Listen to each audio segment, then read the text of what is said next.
Hello and happy Thursday, everybody. How are you all? I'm so happy to be here with you today because I'm doing a little segment for the next 4 weeks called Sip and Talk. I've been working very closely with Johnnie Walker since their first woman campaign, which celebrated a year of women breaking boundaries. In 2020, by the way, did you know there were so many firsts for women? There was that first statue of female trailblazers in Central Park. It's on Poets Row and you all have to check it out.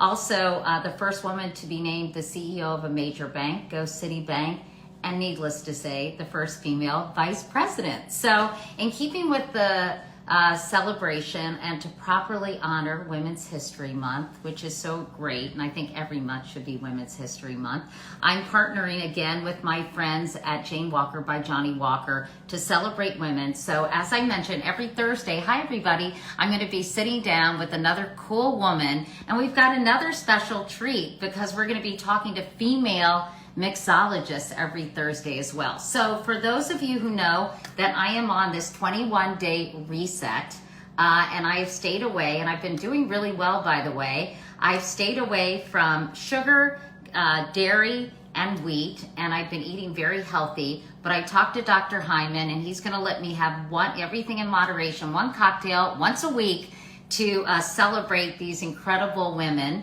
Hi, is that Kay or Kathleen Foley? Hi, everybody. Anyway, I'm so glad you guys are with me because it's going to be a lot of fun and we're going to have really cool women every week. And my hope is that we are going to be able to inspire you all and inspire other young women to kind of hear how these women got to where they got to. And hopefully there'll be some important life lessons for everybody watching or for some young women you might know. Okay, so our first guest is Shannon Mustafer. Shannon is the first Black American mixologist to publish a cocktail recipe book in over a century, and she's also the recipient of the 2020 Tales of the Cocktail Pioneer Award. She's the founder of Women Who Tiki, which sounds a lot of fun. It's a community of female mixologists and tropical cocktail enthusiasts. Sign me up for that, preferably on a beach with a drink with a little umbrella. So I'm really excited. Shannon's gonna meet us and meet all of you and hang out with me for a few minutes and teach us how to make one of her signature cocktails, my one cocktail of the week. So Shannon, is Shannon there? Let's see if Shannon's here. She's from she's from Charleston rather. She went to RISD, which is so interesting, and while she was a barista, she decided she really fell in love with making cocktails. And I was surprised to learn that most mixologists these days are women, but they're not getting the plum jobs like a lot of the men are. So we're going to deal with Shannon, and then we're going to talk to a really exciting guest, Elaine Welteroth, who's super cool. You guys are going to love Elaine if you don't know her already. She's really been a trailblazer in so many ways. Shannon, where are you?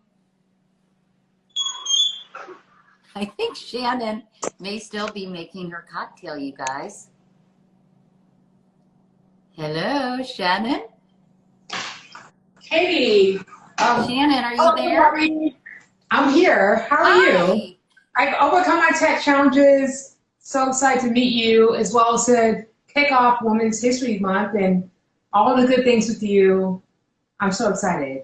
How are you doing?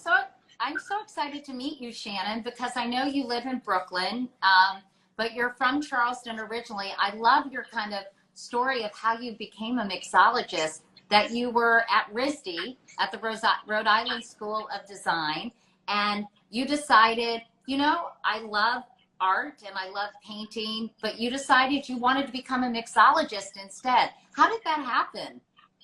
So the big picture behind that was I wanted to make my creativity and what I could contribute more accessible, right? And so art is a great nurturing experience, but there are numerous people and populations that don't have access to museums and galleries. And I was like, oh man, I just want to make sure that what I'm putting out there, people can get to a little easier, and drinks are very easy, right? Compared to that. So I still have so much love for the arts. right now I'm in the midst of redecorating an office, and I'm enamored, but I just wanted my work to be more accessible. And that's why I kind of went in the direction of hospitality, because anybody can go out to a restaurant, whereas depending where you are, going out to a gallery may not be an option. I love the idea that a lot of women are getting into this, but I was saying before you jumped on, Shannon, that a lot of men are getting sort of, here, I'm just going to move this up a little bit. Yeah, there you go. A lot of men are getting kind of the better jobs. How are we going to help more women get in better positions in the whole field of mixology? Okay, so I'm glad you bring this up, Katie. And before we do that, I just got to fangirl a little bit. I'm not prone to fangirling, but I'm like, oh my God, Katie. So I just got to put it out there for you as well as everyone that's watching. So what I would say in regards to women that want to really make an impact out there this month or going forward is that you got to tap into your inner power and realize that we have a uniqueness that's built into us by our creator, whoever you want to call that name, right? But you realize it's bigger than you, and that there's a reason you feel inspired or maybe agitated, but it's like there's a reason why you want to do what you want to do. And so I encourage every woman out there, every person out there to just pursue your goal, pursue your dream, and just go for it. Because you don't know, who's going to be touched by it. You don't know. Just do it. Well, it's true. And, there are a lot of obstacles in the way. There always are, but you have to forge ahead and figure out a way around them. And, but we're going to have a cocktail, because this is your specialty cocktail, I understand. Shannon, what is it called, and can you teach me how to make it? Yeah, so this cocktail is the Silky Smooth, and it's inspired by my experience of putting my first Mai Tai rendition on the menu at Gladys Caribbean, which is where I started as a mixologist. And I was reticent at first because I didn't really know tiki. I didn't know if it was going to fit into the bar program, but people were like so into it. And it was also really good for me to learn about, tiki is not a taboo thing. It has a lot of good merits to it, and it's been very inspirational over the years to experiment with this classic, Trader Vic template. Oh yeah, my dad would always take us to Trader Vic's in Washington D.C. as kind of a rite of passage when we were young teenagers, and I remember getting a drink with a gardenia in it. It wasn't alcoholic at the time, but it was so special, So tell me, what do I do, Shannon?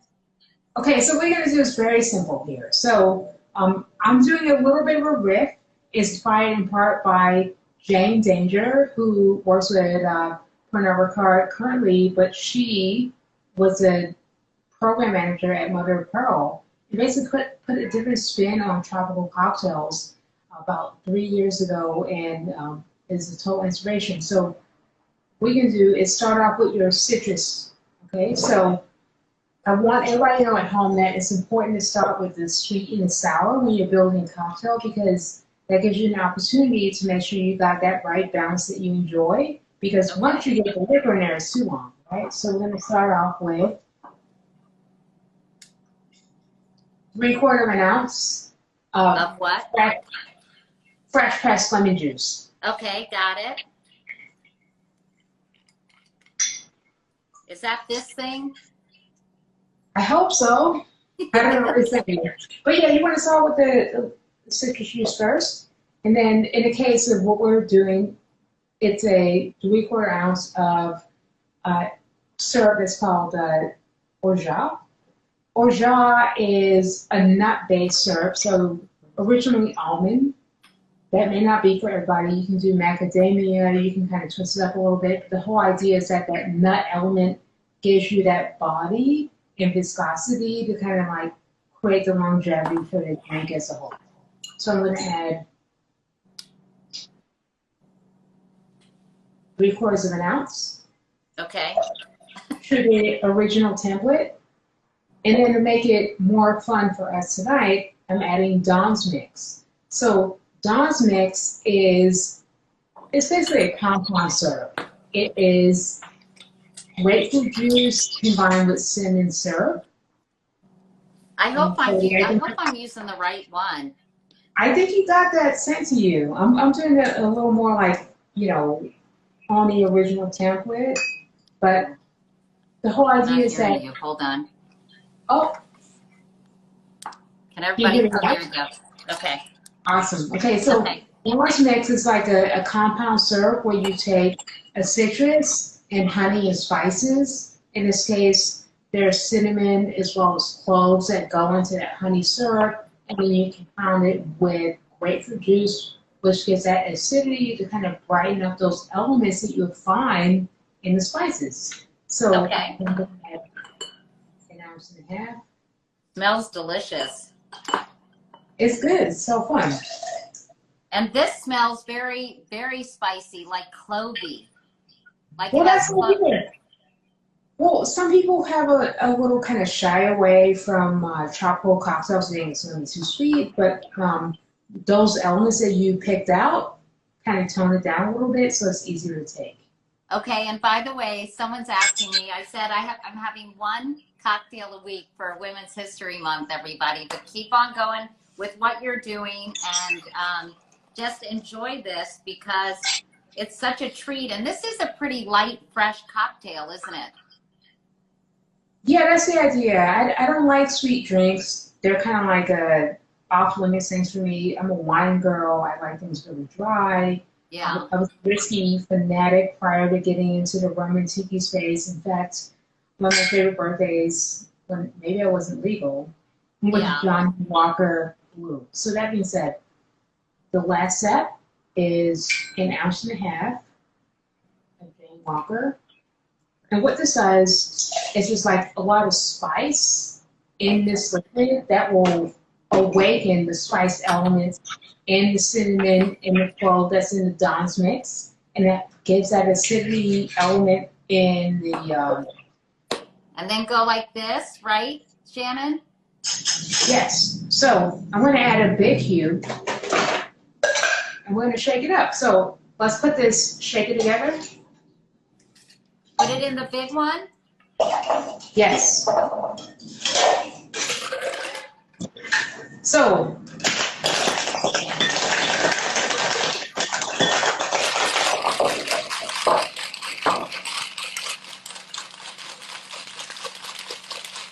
Okay. Katie, loving it. All right, so basically, what you really want to see on the other end is that there's a lot of foam in there because that means that you have woken Hold the on, spirit. Shannon. Hold on. Oh, Hold on. Here. Help me out here, would you? Okay. so the whole idea of shaking hard is that make sure that everything is together, integrated, and so all of the flavors are harmonious. Wait. Oh, good. Okay. Okay, here we go. Boom. Go like this. And then pour it over this. Yeah, and I'm going to top it off with some crushed ice that I prepared ahead of time. It's all good, my dear. I'm not very good at this. Okay, wait. Okay.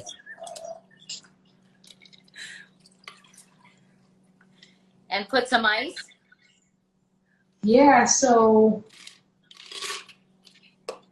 I had some ice that I put together a little bit beforehand. That's so pretty. Okay, and then put some mint. Yeah. The whole Okay. idea is that you want everything to be as cold as possible, so I'm going to grab some mint to add some aroma to this experience that we have.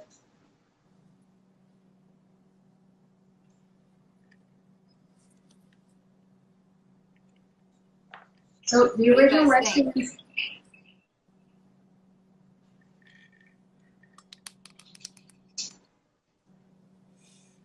And wait, and don't, I have one of these.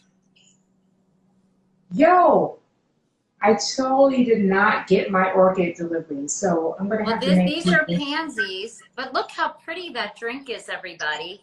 It's beautiful. All right, cheers, Shannon. Eddie. Thank you so much. Here's to Lady Mixologist. You go. Hi, Marshall Pike. Anyway, cheers. Thank you so much, Shannon. So nice to meet you. I hope I get to meet you one of these days in person. Never say never, and Okay. I really appreciate you. Thank you, and enjoy the rest of the stream. I'll be watching. And happy Women's History Month. Let's keep making history, Shannon. That's the plan. Cheers. All right. Cheers, everybody. Okay, now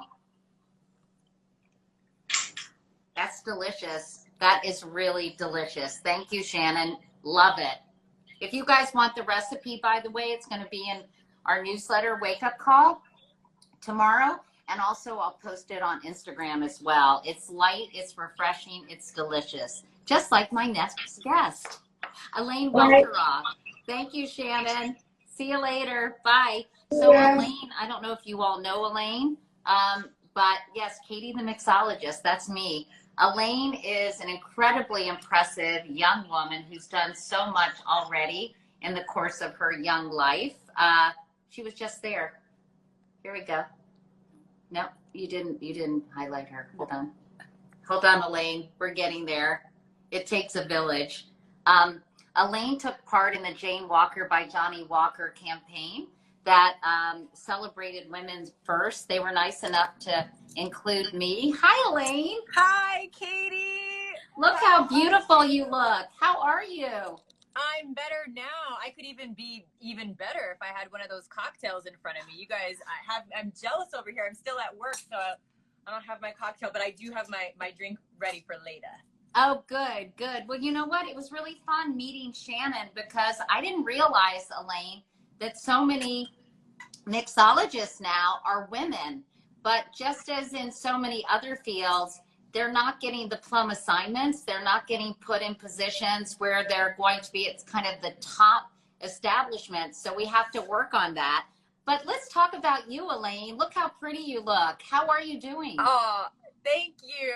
I'm doing so well. I'm so happy to see you again. We're like twice in 30 days. We had you on the show at the talk, and you guys, Katie Couric, who is literally, I've told her this 1,000 times, but one of my journalist heroes, she was our first guest on the talk in person. It was so cool to have you, Katie.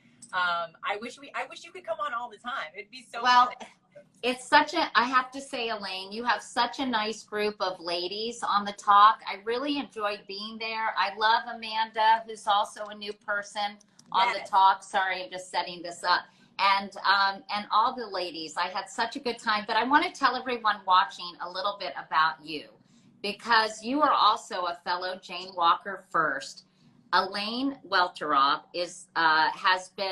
was the first Black beauty director in Condé Nast history. She's continued to break boundaries. She's a New York Times bestselling journalist. We're going to talk to her about author, rather. I'm going to talk to her about her book. She's an award-winning journalist, former editor-in-chief of Teen Vogue at a very young age. She is one of the co-hosts of the talk, as you all heard. So she has done a ton of things in her young life, including getting married over the summer. And I'm going to show some pictures of that in a moment, because I loved your doorstep, your doorstep wedding, which was so awesome. And you guys look so amazing. But tell me a little. Well, actually, tell me, you've been keeping so busy during quarantine. What you've been doing everything, Elaine. Just run us down a typical day in the life of Elaine Welteroth. Oh man, well, I love that you called it a doorstep wedding. I feel like we should make that a thing, like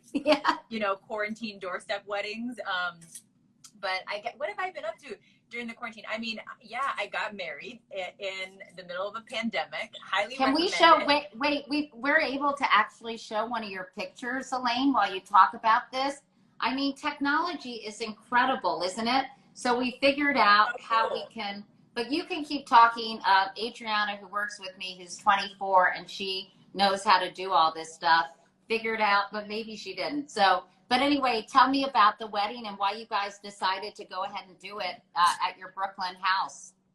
Well, you know, gosh, I mean, I think like so many people, you had all these plans, right? We had these plans for our lives, and suddenly we all were just put on pause, and I kind of was faced with this decision of whether we would postpone or just say, you know what, let's save the date and let's make it work, and let's do the best we can with what we have. And honestly, it was the best day ever, because it was edited down to the absolute essential, and it was really about what matters the most, which was just celebrating our love in the simplest way, you know. And I remember when I finally got the idea. Oh yeah, we couldn't get it to work, but I can just show this picture. Those flowers are just amazing, Elaine. Oh my goodness, thank you, Lewis Miller. That was the one thing I was like, if I'm going to spend money on anything, it's going to be the flowers. We're going to transform this stoop into this divine romantic altar. And that's what we did. We only had 10 people there. They were all white. They wore their masks, their gloves. Everyone stayed like 10 feet apart. But the community got to participate from their stoops. They brought out pots and pans, and they were banging them, and they were holding up signs. It was like a community love fest, and I feel like it happened right on time when people needed to be uplifted and people needed to feel like there was a reason to celebrate something. And it was so special. And literally the dress I wore was sitting in my closet. It was like labelless dress. Everything was just, in fact, we have a tight shot. I think this is the most beautiful picture. I mean, they're all spectacular, but there's one where you look absolutely radiant. No, I want the one where it's kind of close. Oh, they're so funny. The tight shot of Elaine. Oh, here it is. I think this is such a beautiful picture, everybody. Look at that. Is that not gorgeous?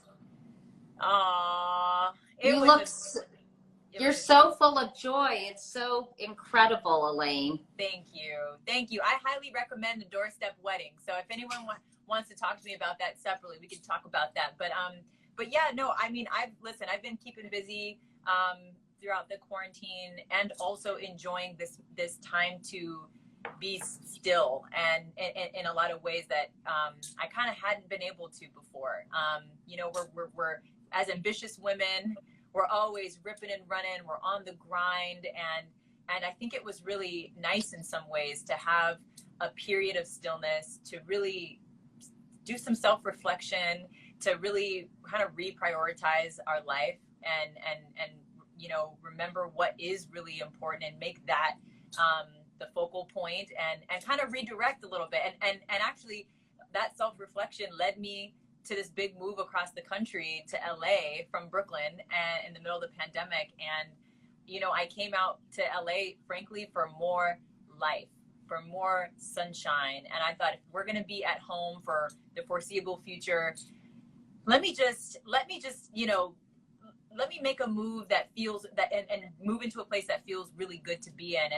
And then I got this job, and it came out of nowhere, and the rest is history. I've joined the ladies of the talk, and it's been one of those divine assignments that I never saw coming, but it feels really like such a blessing to have a platform like this one, especially in a moment like this where there's so much happening in the world every single day that we all just need someone to process it with, you know. Definitely. And I love, and you guys have real conversations about important things, which is so nice. But one thing I really enjoy about the talk is it's a very civilized conversation. There's a lot of mutual respect. You guys aren't at each other. It doesn't, you know, it's kind of not that engagement through enragement, and it's not, it's not kind of, people don't seem as angry. And I like the idea of actually really being able to express yourself and learn together, because I think we're so like this in today's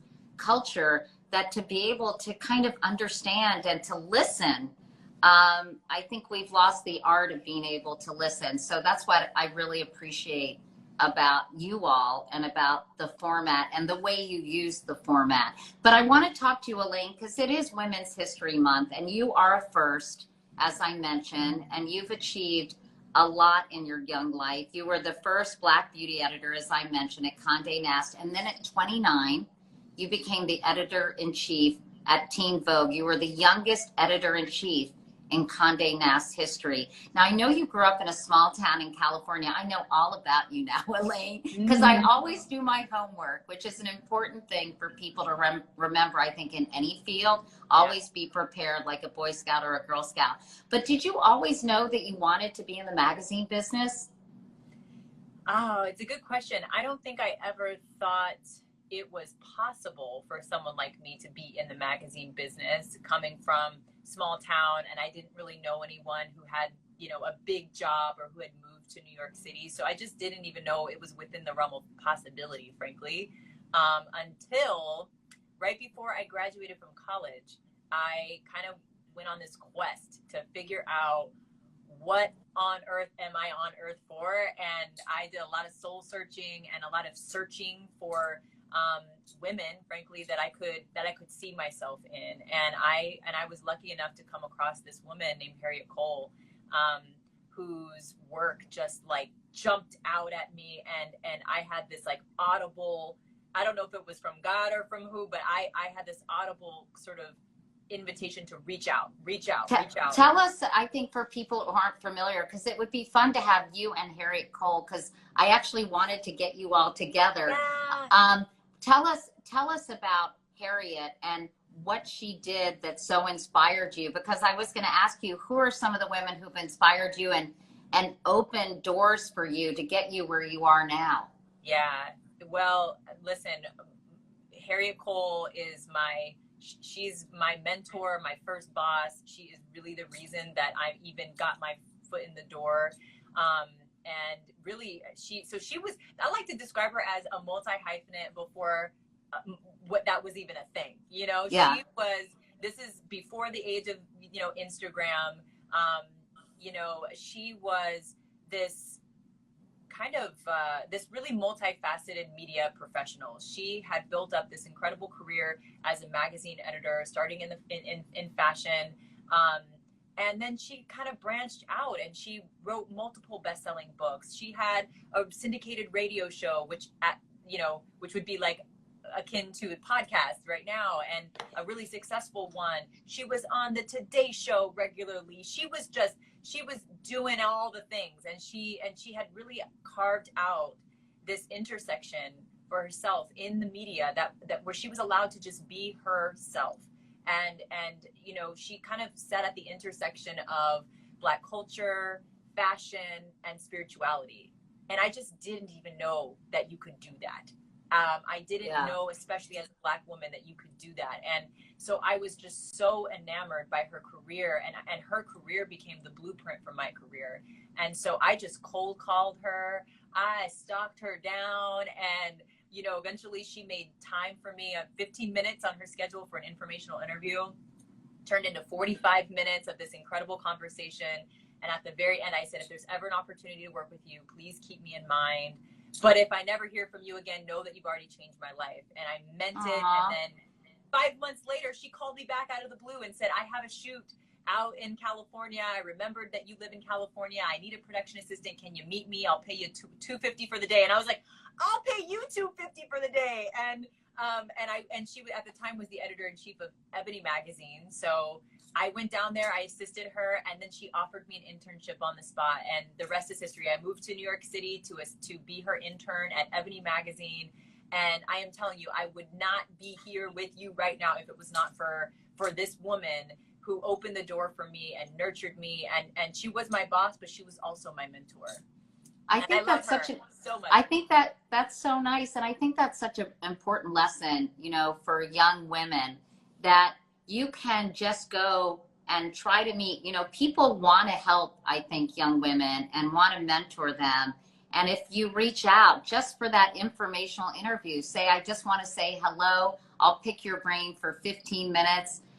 If you're persistent, people do make time for you. You know, my assistant and researcher for my book, my memoir, reached out to me because she was writing her college thesis about me. And that's how we met. She wanted to interview me. So you never know how these connections will lead to opportunities. So even if they lead nowhere and it's a dead end, at least you get to know, get some advice and get some wisdom from someone you admire. And I think people really want to do that for other women. I know that I want to do that for young women. So, you know, find someone who inspires you, and you never know if they might be willing to welcome you into their world, even for a short period of time, and what that might lead to. And that's such a case in point, what you did, Elaine.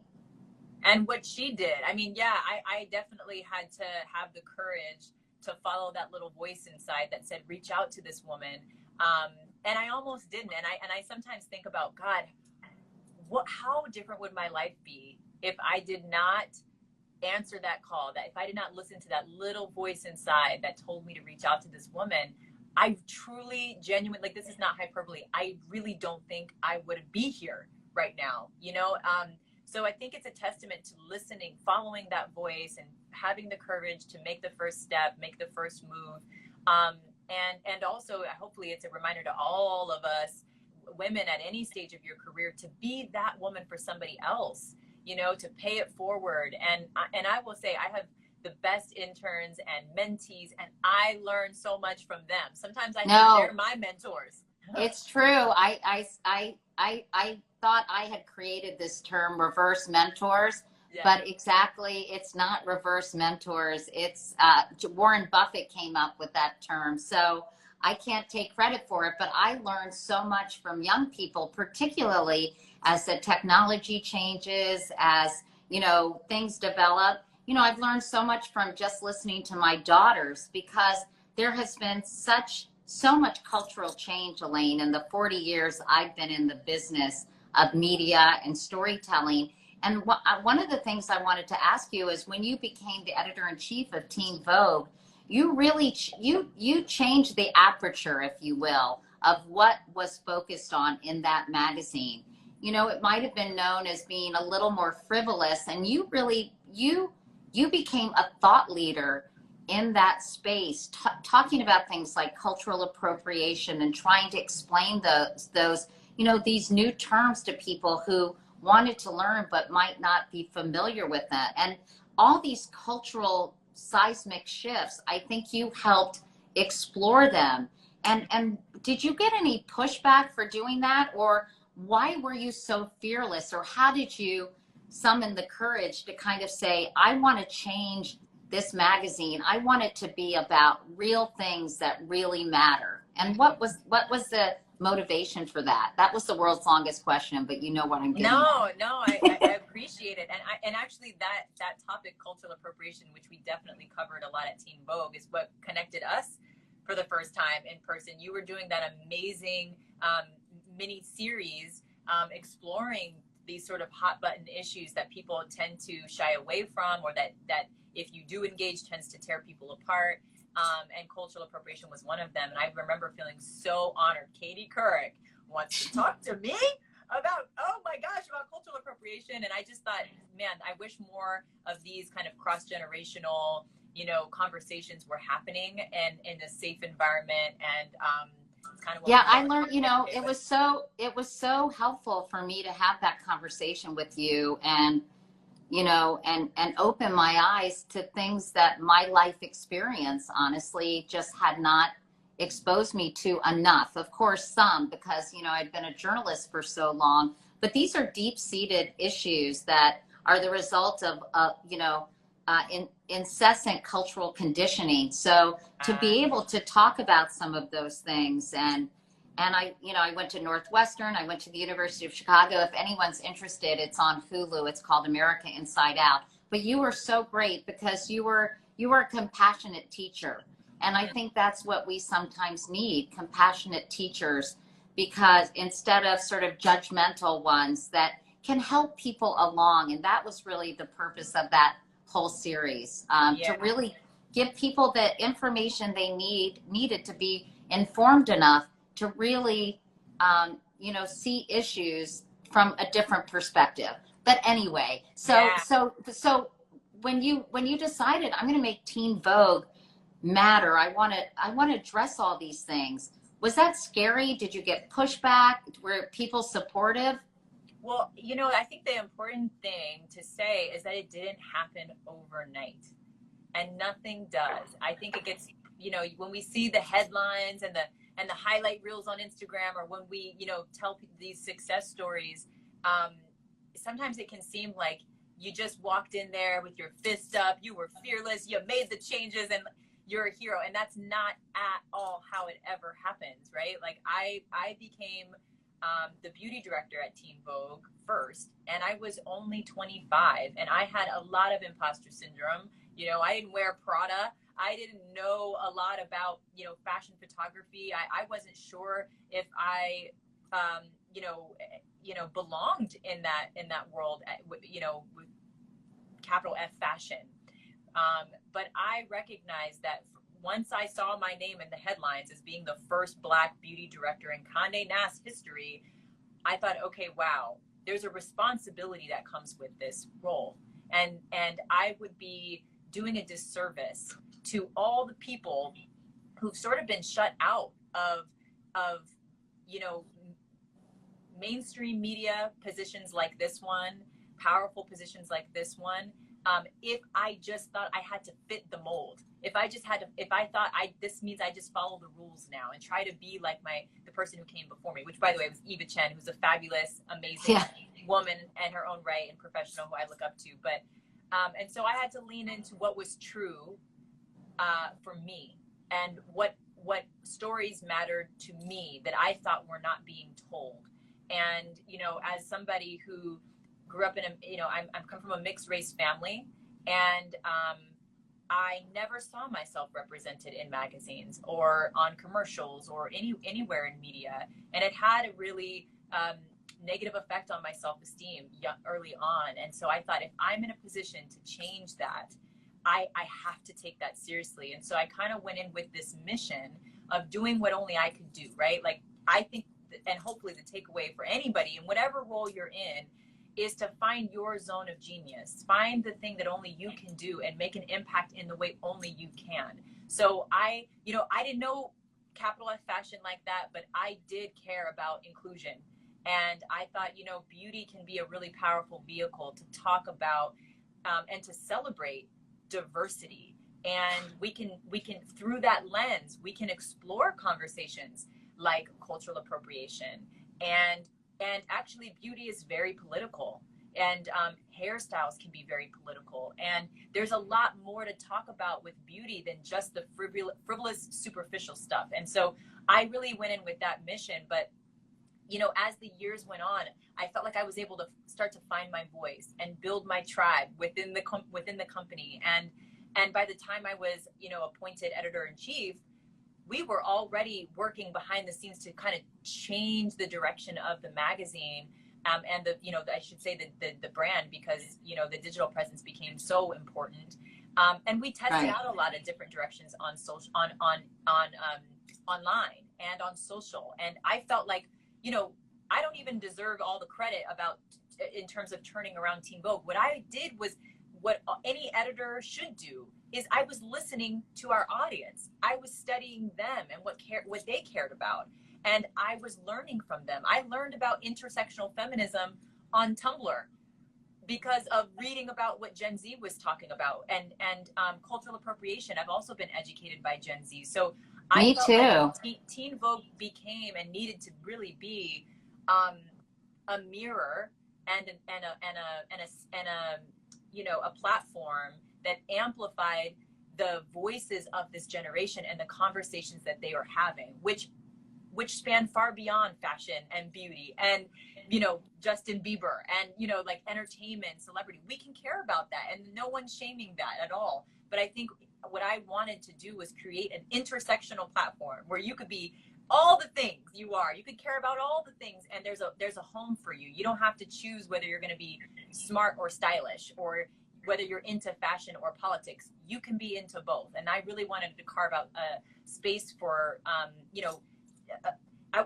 wanted to carve out space for just how smart and multifaceted and dynamic and forward thinking this generation of young people really are. And that's really the legacy of that Teen Vogue turnaround. And I just want to salute them there, because they're still doing that work. And, you know, the editor-in-chief who came after me was also a young Black woman, Lindsay Peoples-Wagner. She was actually even younger than me when I got that job. And so that is what makes me proud. It's like, when I got that job, yeah, you know, it's uncomfortable being the agitator. You know, it's uncomfortable changing the status quo. It's not easy, but you know, the point, the reason that you're doing that work isn't even for you. It's for who comes next. Right.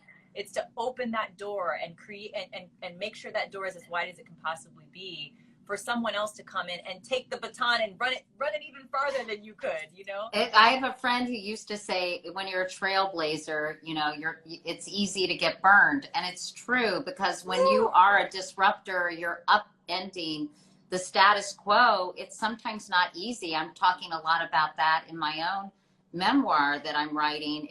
And you can't necessarily see it when you're in the moment. But then when you kind of think back and sort of what happened and why, you realize that people, there's a lot of people who want to maintain the status quo, who will push against anyone who is trying to shift it. And, you know, I know that that's what you write a lot about in your book. It's called More Than Enough: Claiming Space for Who You Are, No Matter What They Say, which is very apropos of our conversation. Someone was just saying that they got theirs in the mail today, their book in the mail. So yay. It's a New York Times. It's not only a New York Times bestseller, but you also won the NAACP Image Award for Outstanding Literary Work. So congratulations for that, Elaine. And I know that you really wanted to give young women a blueprint for, you know, paving their own path and getting, learning the lessons that you learned during your career, at least so far. Yeah, you know, I really relate to what you were saying earlier about kind of the role of a trailblazer. And I felt very uncomfortable with that term being used to describe me. And I thought, God, if I'm a trailblazer, then my job is to leave signposts along the way that make it easier and less daunting and less scary for the next woman or Black woman who's coming up beside me, behind me. You know, like that. If I'm not doing that, I didn't earn that title. You know what I mean? And I still don't know if I'm comfortable with it, but I did feel, you know, one of the things that you said was that you know, we don't talk a lot about the honest experience of what it is to be a change maker and to be an agitator. There's a lot of resistance that you come up against, and I think we're in a day and age right now, especially it's Women's History Month. We are all about, you know, celebrating women publicly and, you know, women's empowerment, rah, rah. But rarely do we create safe spaces to talk about, you know, the cuts and the bruises that come with breaking through the glass ceiling.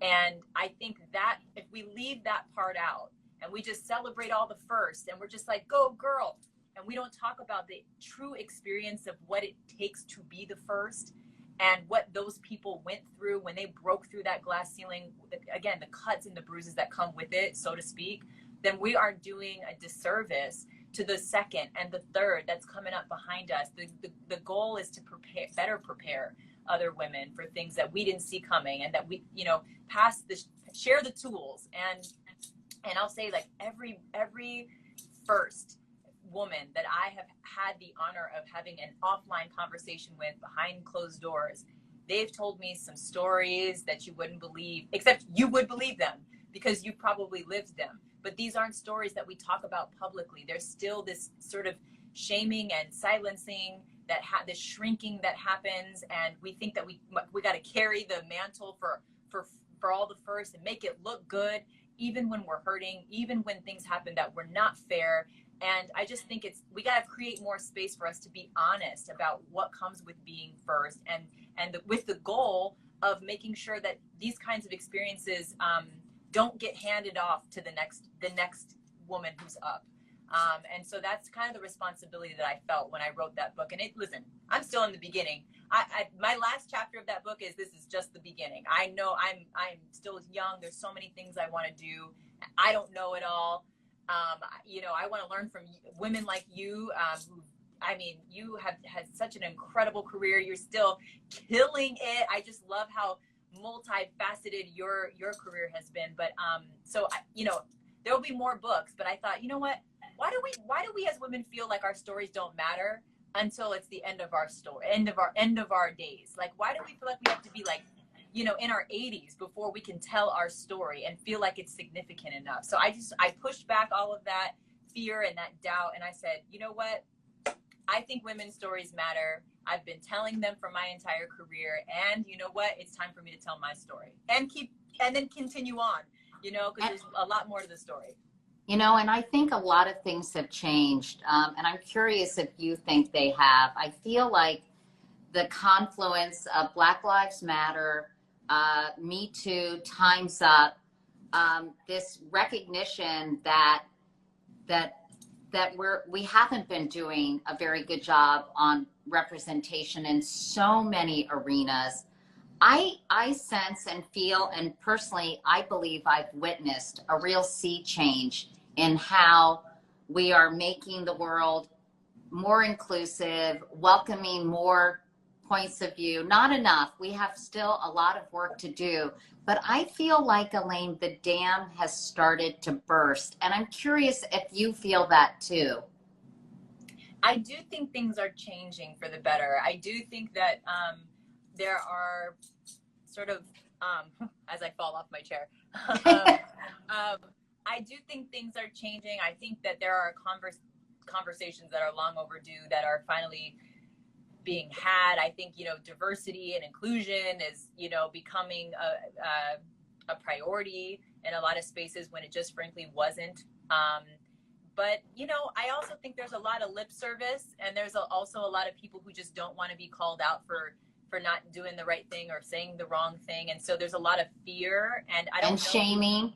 But you know what? I sort of feel like, I know maybe this is the wrong attitude. And by the way, I'm not drinking out of this. People think I'm just like, hey, how you doing? I made a cocktail with Shannon, the mixologist, it's a little while ago. at Katie's.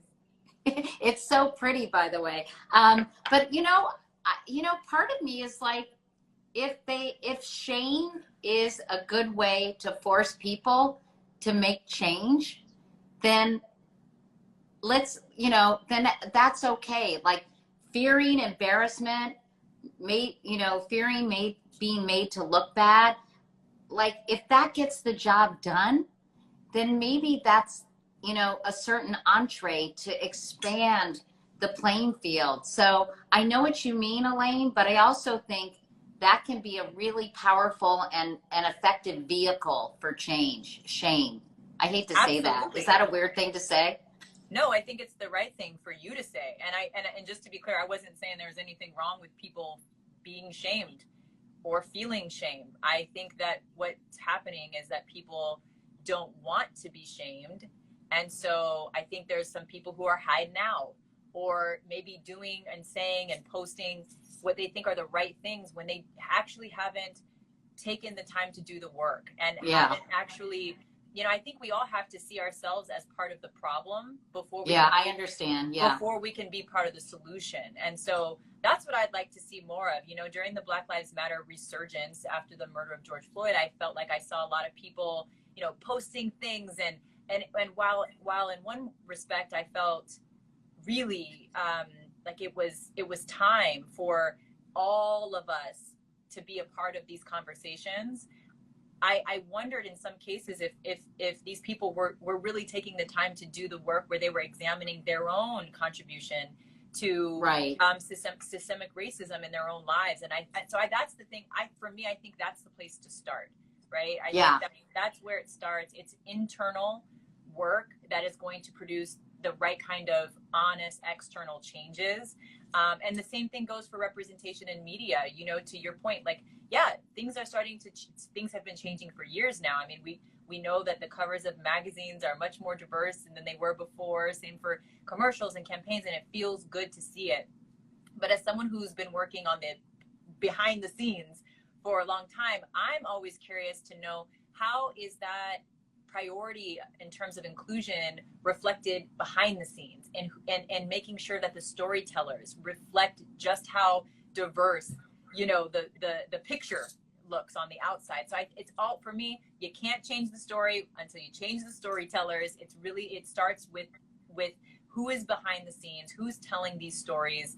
And when it comes to the work, we got to do it in ourselves first. We got to do it at home with our families, at our workplaces, at our churches, before we can go out there and I don't know, project that we're you know, we got it, and that we've changed the world, and that things have gotten better. I think we're still we're still in the work. If we're honest, Yeah, we're still. No, I couldn't agree with you more. I think we have such a long way to go, but I feel, you know, that some people really have started to do the work. And, you know, for those who aren't capable of it, that's what I mean. That, and as someone said, Brene Brown would call it guilt, not shame. But for those people who aren't, you know, at least that's another avenue for change. But I think you're right. I think that people have to, you don't want them to be disingenuous. You want them to truly understand why this is so important. And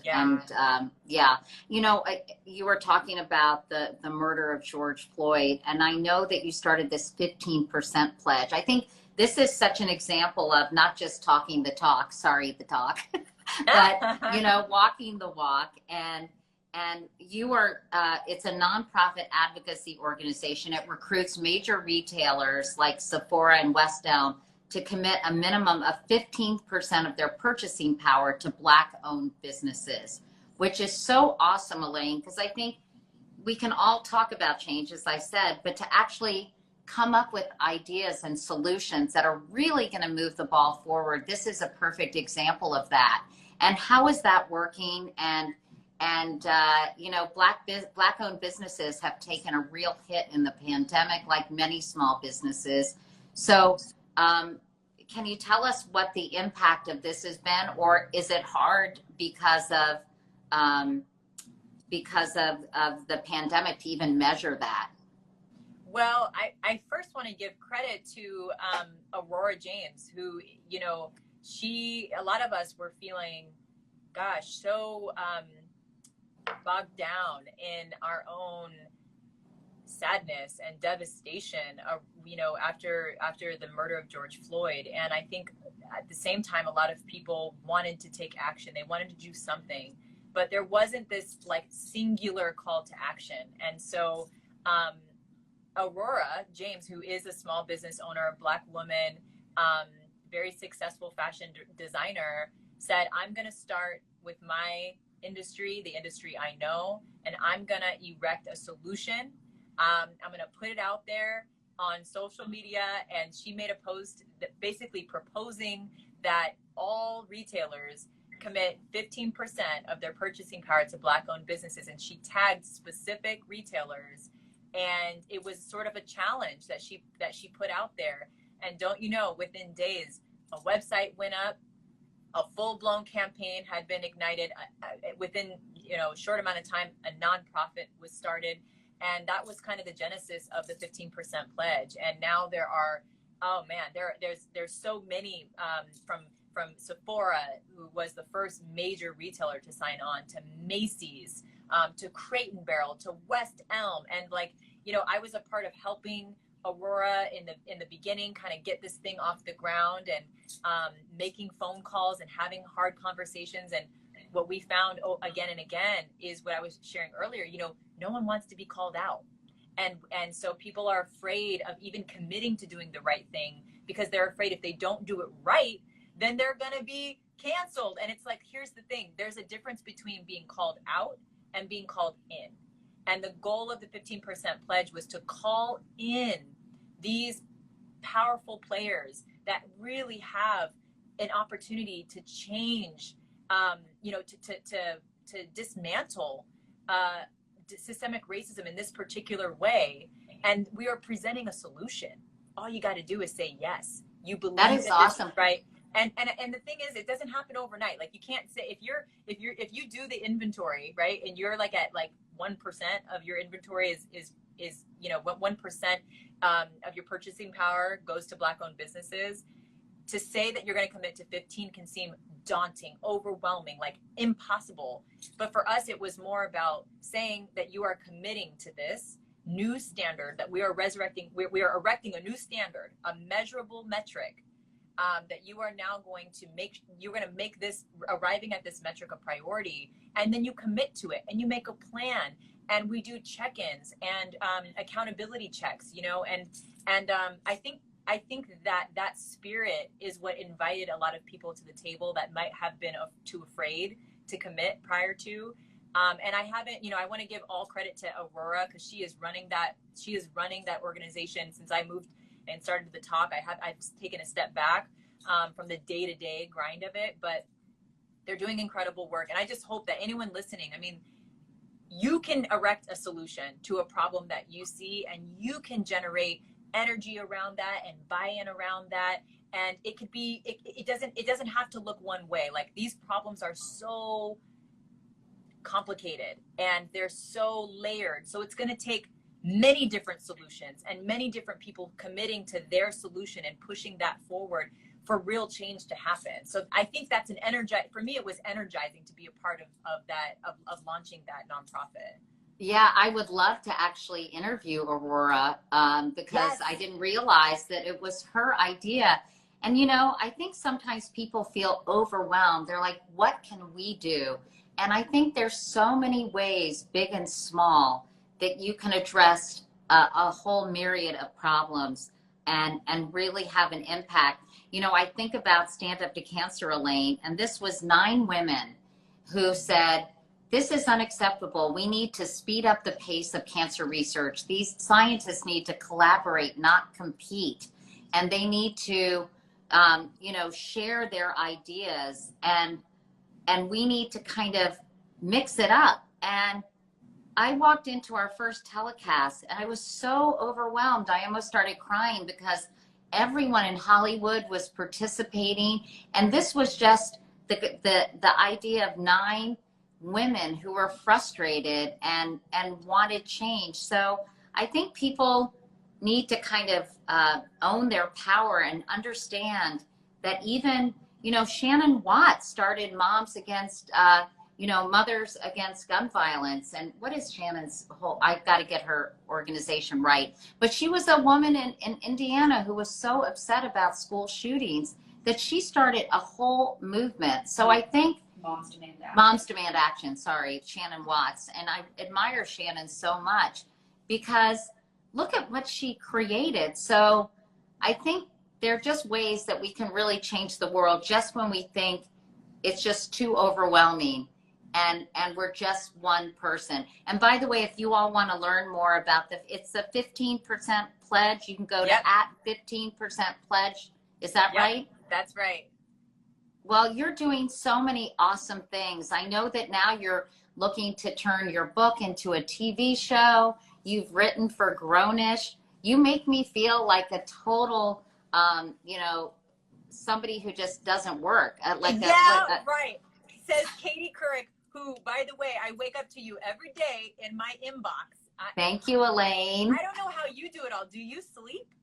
Well, no, and I have an incredible team of mostly young women working really hard. I'm hoping I'm giving them opportunities to learn and grow and find out who they want to become and figure out what they're passionate about. So I have, you know, it takes a village, as Hillary Clinton said. So I have a lot of incredible people working on Wake Up Call, which is my daily newsletter, everybody. I'd love for you to sign up. What I love about it is, you know, I did mass media, which is increasingly an oxymoron in this fragmented media environment. But I love the idea of creating a community of women who are supporting each other, of men who are supporting each other and supporting women as well, and just who care about things, who are smart and want to understand the world and want to figure out how they can contribute.